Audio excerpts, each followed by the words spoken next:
Hello everybody, welcome back. We're going to continue learning about rational functions, and this is notes number 23. And today we're going to talk more about horizontal asymptotes. I want to give you a shortcut for finding them, and we're also going to learn about holes in graphs. So remember, a horizontal asymptote, which I like to denote with just the abbreviation HA, tells you what the y values are getting close to as the x values head toward infinity or negative infinity. So we also call this the end behavior. The horizontal asymptotes describe the end behavior of the graph. So really there are three possibilities.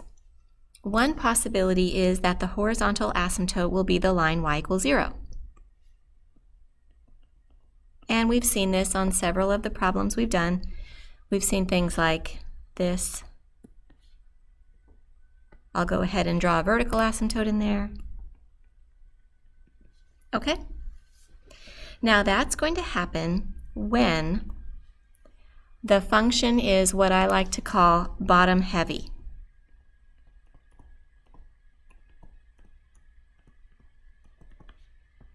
And what that means is that the denominator, is growing much faster than the numerator. So we would have something like y equals 1 over x plus 2 is an example, because if you put in very, very large numbers for x, you have a very small numerator over a very large denominator, so that's heading towards 0. Another example would be y equals x plus 1 over x minus 2 times x minus 3.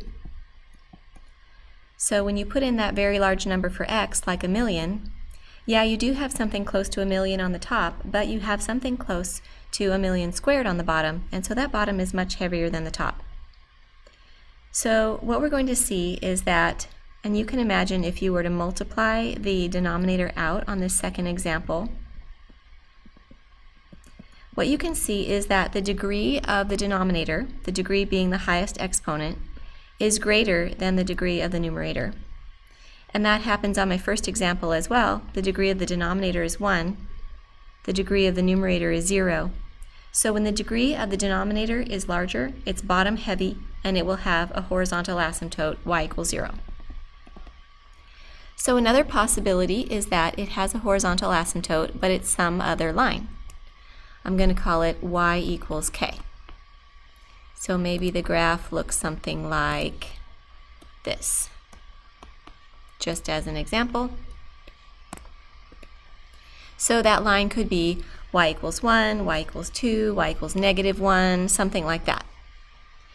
So this happens when it's not bottom heavy, it's not top heavy, but the degree of the numerator equals the degree of the denominator. Degrees are equal.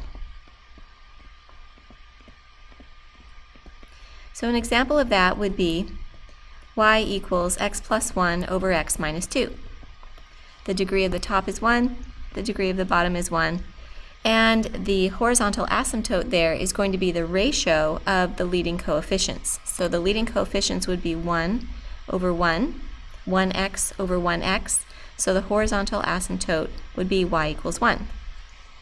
Another example would be y equals 2x minus 4, or even 2x squared minus 4 over 3x squared plus 1. So the degree of the top and the degree of the bottom are the same. They're both 2. It's not top heavy, it's not bottom heavy. The degrees are equal. And the horizontal asymptote is going to be the ratio of 2 over 3. So the horizontal asymptote is going to be the line y equals 2/3. And then the third scenario is if there is no horizontal asymptote.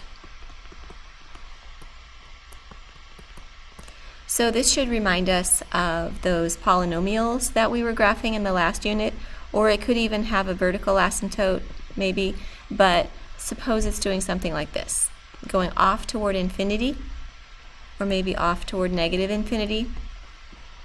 It's just not approaching a horizontal level. And this happens when it's top heavy.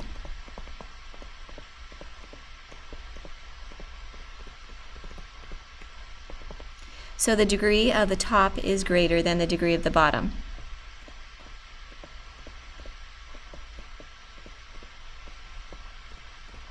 So an example of that would be y equals x squared plus 1 over x minus 2. The degree of the top is 2, the degree of the bottom is 1. So if you put in really large numbers for x, like 1,000,000, you have 1,000,000 squared over 1,000,000. That's still really large. You put in 1 billion squared over 1 billion is even larger than 1,000,000 squared over 1,000,000. So it's just going up and up and up and up. So what we can do is, and I'll just go ahead and write here, no horizontal asymptote. What we can do is summarize this, and this is going to be our shortcut for finding horizontal asymptotes. So here we have a polynomial, a rational function, I should say, p of x, and the degree of the numerator is m, that's the degree of the leading term, and the degree of the denominator is n, and the leading coefficients are a and b. So if m is less than n, then the degree of the bottom is greater, or the degree of the top is less, I could say. So this is bottom heavy. So the horizontal asymptote will be y equals 0. If m equals n, the degrees are the same, then the horizontal asymptote is going to be the ratio of the leading coefficients, so y equals a over b. And if m is greater than n, so it's top heavy. Those aren't official mathematical terms though, top heavy, bottom heavy, that's just kind of my language. There will be no horizontal asymptote. Okay, so that's one of our main ideas here today, and hopefully that helps streamline the process of doing one of these big problems. Now for the second big idea. Let's look at these two examples. We have g of x, which equals 1 over x minus 4, and we have h of x, which equals x plus 2 over x minus 4 times x plus 2. So, are these graphs going to be different? And if so, how will they be different? So one person might say, I don't think they're going to be different because if I just cancel the x plus 2 on the top and the bottom, then they're actually the same thing. So that's a good hypothesis. Now another person might say, well, I think they are going to be different because if I think about the domain of each one, the domain of g is x is not equal to 4 because that's where the denominator is 0.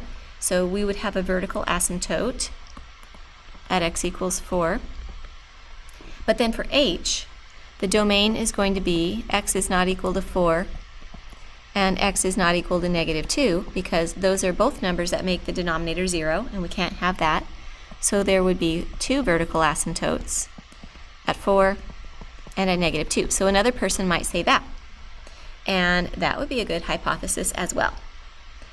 Actually, both are incorrect. And I want to take a look at both of these graphs on a calculator and show you what actually happens. So I've typed the functions in, and you'll notice that I put parentheses around my entire denominator for the first one, and an extra set of parentheses around my entire denominator for the second one, and parentheses around the numerator for the first one. Without those parentheses, the calculator is not going to have the right order of operations. Okay, the first thing I'm going to do is look at just the first graph. So I'm going to turn off the equal sign on the second graph, and it's only going to graph the first one. So I'm going to choose zoom decimal, which is going to give me a nice window for this graph. Okay, so this might be what we would expect. It has a horizontal asymptote of y equals 0 since it's bottom heavy, and it has a vertical asymptote here at x equals 4. Now let's take a look at the other one by itself. So turn off the first one, turn on the second one. Okay, it looks very similar. Horizontal asymptote, y equals 0, vertical asymptote, x equals 4. Notice there is not a vertical asymptote at x equals negative 2, but what is going on there? Do you see that little tiny gap? Now what if I graph them together? I'm going to turn the first one back on. I'm actually going to undo that process and go back because I want the first one graphed first. There we go. Okay, so the first one was blue, it was graphed first, and then the second one was red, it was graphed second. And do you see the little blue shining through? Because the red one has a gap. Well, we don't call it a gap, we call it a hole. There's a hole in the graph. There will be a hole in the graph at times when you have a factor that cancels, leaving no more of that factor on the bottom. So, if you had, let's say k of x equals x plus 1 over x minus 4 times x plus 1, you would have a hole at x equals negative 1.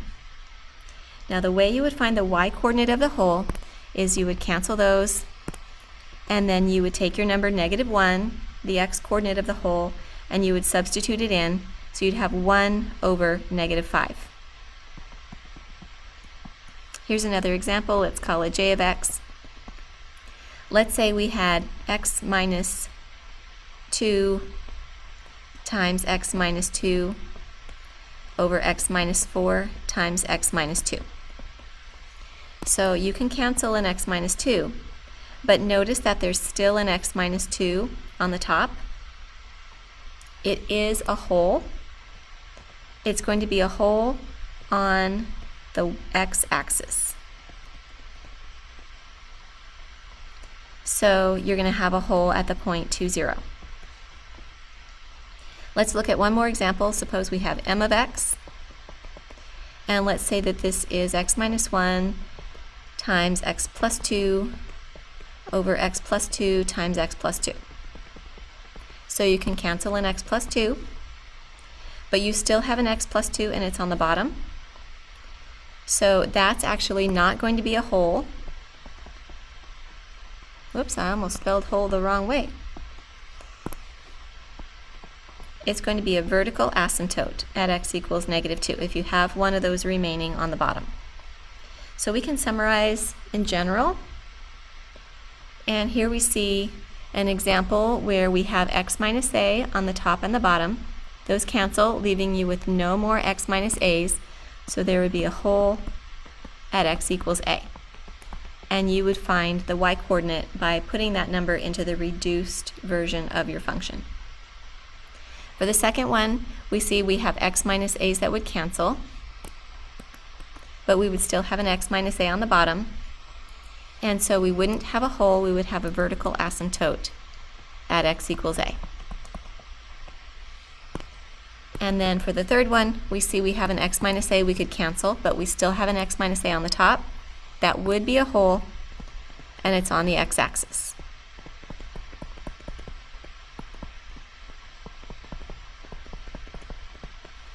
Okay. So the next thing we have to do, I wanted to make a note. So you notice how all of the examples I gave you were factored. So these general examples are factored, and all the examples I gave you previously were factored. So if you get your problem and it's not factored, always factor it first and then reduce it. Reducing it is going to help you determine if you have any holes or not. And once it's reduced, then you can go through and do like the x-intercept, the y-intercept, all the other things, and it will be much simpler with the reduced form.